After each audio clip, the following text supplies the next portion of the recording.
It's sickening, honestly. I really, really hate the I Quit match. Nick always wanted to over-deliver. And somewhere down the road, all of us need to ask ourselves the question, was it worth it? I understood that the style I chose was going to result in great discomfort. There were so many times when I could have made a move less painful, but I chose not to because I thought it would look better.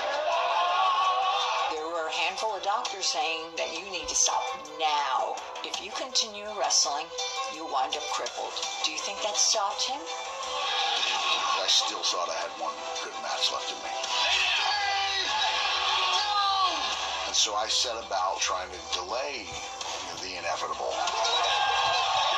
There were times when he should not have been wrestling. He shouldn't have been cleared.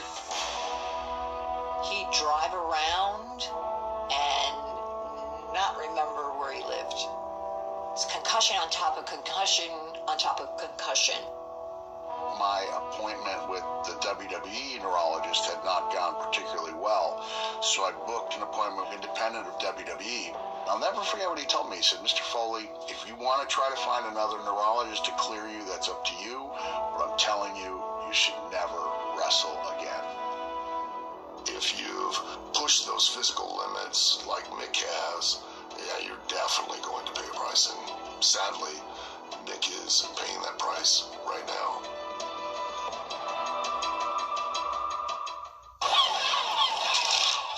Yeah, Mick is, forget it. It's a shame what happened to Mick Foley. I mean, yeah, he's paying for it now. He's, forget it. Oh, it's frozen?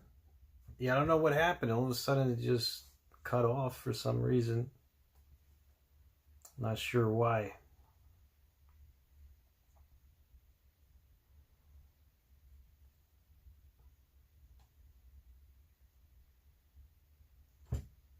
Roy says Foley did not know how to get home, but he did know how to book appearances to make money in other states. Yeah, you see?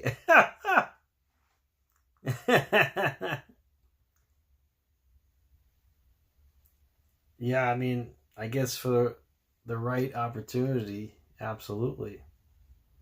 Mick Foley was, yep. He did what he had to do to make money, I guess. I don't know. But yeah, I mean, it's a shame. It's a shame what he went through, like what he put his body through. I mean, sure, he made good money, but was it worth it now? I mean, I don't know.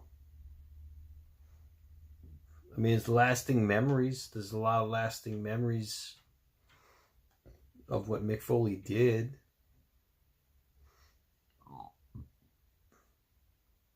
But is it worth it? Because he's feeling the effects of it all these years after.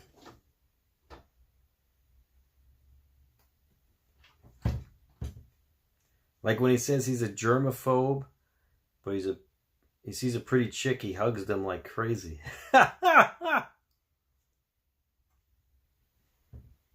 Yeah, you see what I mean? Like, something not right about Mick, you know? Something not right. You met Foley at a WinterCon year in New York City. He refused to take a picture with me, and he turned his back on me when I tried to take his individual picture. You see, Ryan? That's crazy. So there's more than one person who has said that they had a bad experience with Mick Foley. M. Romano. On these belts, I'm not sure if I did belt review videos for these belts, actually. But that's a good idea, because I used to do belt reviews. I remember that. And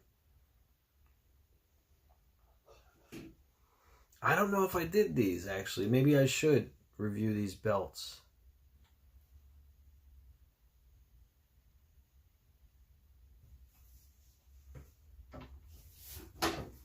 All right, next Dark Side of the Ring next week. He treated people wrongly. When we finally realized he had the SS tattoo, things started going downhill. downhill from there. The police came and raided their house in bulletproof vests and shields. You don't know that story? Ludwig had a tremendous opportunity. The dream was over. Where do you go from here? Dark Side of the Ring. New episode next Tuesday at 10 on Vice. Ludwig Borga? The next episode? Back then, we didn't know the long-term effects of concussions. When guys take a bump, they have an impact in the ring. Similar to experiencing a 25-mile-per-hour car accident. I can only imagine the type of pain that Nick has to live with. He's paid the price for all this fame. Nick is very special, and he's lucky he's still with us. CTE is a very scary disease. That is a long-term effect of repetitive concussions and brain trauma.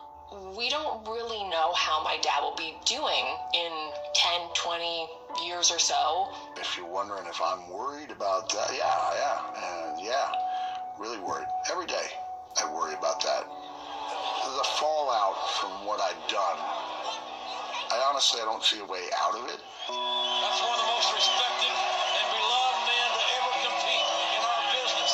But I'm going to fight it. I'm going to try to be someone who continues to get sharper as they get older. And so I have these spoken word shows. It's like mental gymnastics for my mind. And I hear the crowd chanting, Undertaker. Putting on a show, having that stimulation from people, that keeps them going. I can either appreciate what I have, or I could live in complete fear about the unknown. So I'm going to continue to enjoy myself. He lived his dream. He made his dream. He needs to feel accepted, especially around his legacy. I tell him, go, do the things you like to do, but don't push your luck. Colette knew that I was kind of my own worst enemy when I was in the ring. We dress up in wild costumes and engage in a fantasy form of combat that leaves a lot of us in worse condition than we arrived at. And we do it to earn the acceptance of total strangers.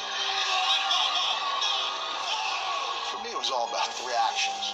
The eyes lighting up, my desire to be authentic. I definitely wanted to be loved. All the sacrifices you put your physique through just for the roar of them. I like that roar. You can't say that's a fault without also admitting that it's responsible for my success. Mick Foley is known for many things. He's a multiple-time champion. He's donated time and energies to charities. But what he's known for is Hell in a Cell. Yep. For years, I really harbored some resentment for that match because it was the only thing that I was known for. I was in a dark place for a while. On one hand, I knew I'd done a lot in wrestling. On the other hand, I felt like I'd accomplished nothing at all. The Undertaker and I, we were reminiscing, and he says, you know, Jack, what we did that night will outlive us both. And that was a major step in embracing that moment. I mean, that's what I got into wrestling for, to try to create moments like that. I think fans are going to remember him as a guy who gave his heart and soul to this business and appreciate him immensely for it. The audience is coming to be in awe because few people in the world can put you in awe. And those people do. This is the beauty of it.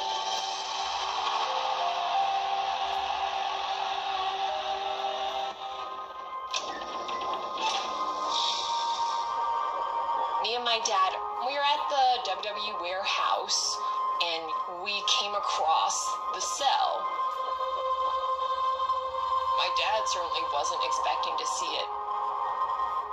He touched it, and he just started tearing up and started crying. I've never seen my dad cry. For something to make him cry must have been really important important and life-changing, and also probably pretty scary. Like, this could have been it. I'm lucky I'm here after that. There's no reward big enough to cover that risk. We did not know nearly as much about head injuries as we do now, but I can't tell you with certainty that I would have done things different if I had known that.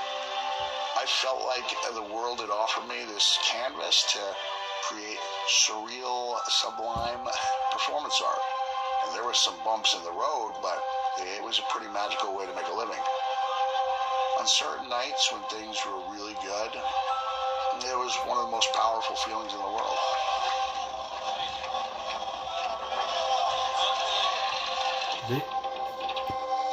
See, I respect Mick Foley for his talent and what he did for wrestling and entertaining us fans. I respect all of that. And as far as just meeting him personally, I didn't think he was such a nice guy. But what he did for the wrestling business and what he did for us fans, I mean, sacrifice for us fans was incredible. Absolutely incredible. All right, guys. So I want to thank you so much for joining me tonight. I hope you all be safe and be well, each and every one of you. And I'll catch you guys next time with a live stream. I don't know about SmackDown, but I'm going to try to do SmackDown because, well, if they're still on the European tour, I probably won't be able to do SmackDown because if it airs early, but I don't know yet, but we'll see. Or if I get out early on Friday, we'll see. All right, guys. Have a great night. Be safe. Be well. Good night, Garrett. Good night, Moxley. Good night, Maroney. I'll be busy, Maroney, unfortunately. But don't worry, next time. Good night, Rorito. Good night, everybody. MATTROISE signing out. Be safe. Be well. Oh, yeah. Oh, well, I'll see if I can do SmackDown then, Ryan. But I'll see. Good night, everybody. Good night, Anthony. Good night, Ryan. Good night, Moxley. Good night, Andrew. All right. I'll see you guys next time. MATTROISE signing out. Be safe, be well, everybody.